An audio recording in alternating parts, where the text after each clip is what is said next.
స్తోత్రమేసయ ప్రియమైన దేవుని బిడ్డలారా, క్రీస్తు నామములో మీ అందరికీ సమాధానం కలుగును గాక.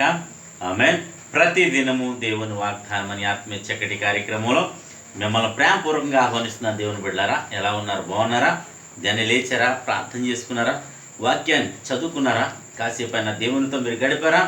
ఎందుకంటే క్రీస్తు బిడ్డలకు ఇది చాలా అవసరం కనుక ప్రతి ఒక్కరూ దేవుని సన్నిధిలో గడపాలని తెలియచేస్తూ, మరి దేవుని కృపను బట్టి మరి వాతావరణము నిన్నటి దినం మరి వర్షము మరి పట్టడం జరిగింది. మరి ఇది దేవుని చిత్తం ఇది కొనసాగేలా అందరూ ప్రార్థన చేసి మంచి వాతావరణాన్ని వేడిమిని తగ్గించేటట్టు మరి దేవుని ప్రార్థించండి. తద్వారా అందరికీ క్షేమము సమాధానము కలుగుతుంది కనుక, ఆరోగ్యం కలుగుతుంది కనుక ప్రతి ఒక్కరూ ప్రార్థించండి. అలాగే ప్రతి దినము దేవుని వాగ్దానం అనే ఆత్మీయ చక్కటి కార్యక్రమం వాగ్దానాన్ని చదువుతున్నాను. దినవృత్తాంతము 2వ గ్రంథము 15వ అధ్యాయం 7వ వచనం. కాగా మీరు బలహీనులు కాక ధైర్యం వహించుడి, మీ కార్యము సఫలమగును. దేవునికి స్తోత్రం. చక్కటి వాగ్దానం ద్వారా ఈ దినము ప్రభు మరి పరిశుద్ధాత్మ దేవుడు మనతో మాట్లాడిన ఉన్నాడు. ఏమంటాడంటే, మీరు బలహీనులు కాక ధైర్యం వహించండి. ఎందుకంటే మనకి ఎదురవుతున్న ఈ దినము అనేకమైన శ్రమలు ఒకవేళ నీకు ఎదురవుతూ ఉండొచ్చు.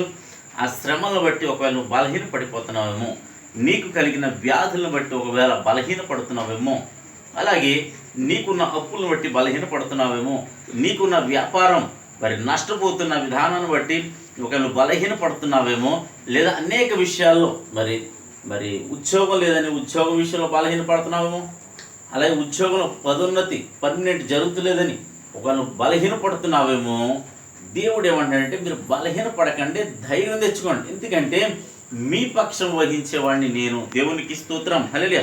మన పక్షాన్ని ఎవరున్నారంటే సాక్షాత్తు యేసయ్య మన పక్షాన ఉన్నారు. ఎందుకంటే దేవుడు మీ పక్షం ఉండగా మీకు విరోధి ఎవడు అని దేవుని వాక్యం మరొక చోట సెలవిస్తుంది. కనుక ఈ దినం ఎన్ని పరిస్థితులు ఏదేమైనా సరే, శ్రమలు వచ్చినా, ఇరుకు వచ్చిన ఇవన్నీ ఏదొచ్చినా సరే ప్రభు మన పక్షాన ఉన్నాడు కనుక మనం భయపడద్దు, ధైర్యం తెచ్చుకుని ధైర్యం వహిస్తే మన కార్యము సఫలం చేయబోతున్నాడు. దేవునికి స్తోత్రం. ఎందుకంటే ఆయన వాగ్దానం చేసిన దేవుడు నమ్మదగిన దేవుడు.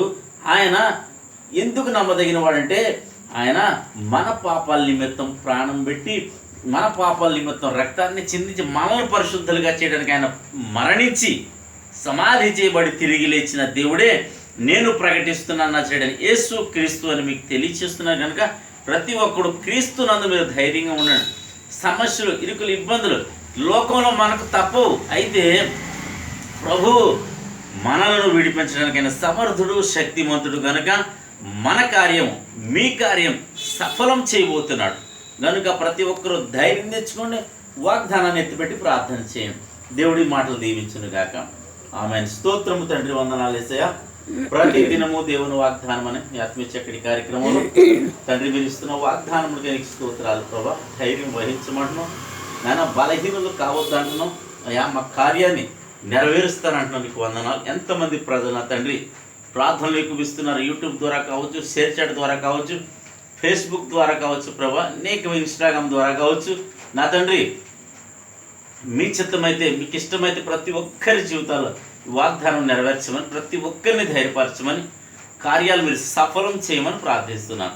రోగులుంటే స్వస్థపరచమని, యవనస్తులు చక్కటి సంబంధాలను గ్రహించమని, ఎవరే బలహీనలతో బాధపడుతున్నారు అందరినీ జ్ఞాపకం చేసుకుని, బీపీ, షుగర్, నాయన గుండె వ్యాధులు నా తండ్రి, అనేకమైన నిద్ర లేమితో బాధపడుతున్న వారు ప్రభా, ప్రతి విషయంలో ప్రతి ఒక్కరికి మీరు సహాయం చేయమని ప్రార్థిస్తూ ఉన్న తండ్రి నీకు వందనాలు. అలాగే ప్రభా, ఎంతమంది ప్రజలు నా తండ్రి దినం పెళ్లి రోజులు కానీ నేను పుట్టినరోజులు కానీ జరిపించుకుంటున్నారు, వారందరి జీవితాల్లో నా తండ్రి నీ కృప ఉంచమని, ధైర్యం ఉంచమని, సంవత్సరం అంతా నీ దయకిరీటం ఉంచమని, అలాగే నీ బిడ్డలు చేయి ప్రయాణాలు, ప్రయత్నాలు, రాకపోకల్లో సమస్తంలో తండ్రి మీరే ఉండి మహిమపొందాలి. యేసు నామమున పెట్టాడు చిన్నమ్మ పరమ తండ్రి. ఆమేన్.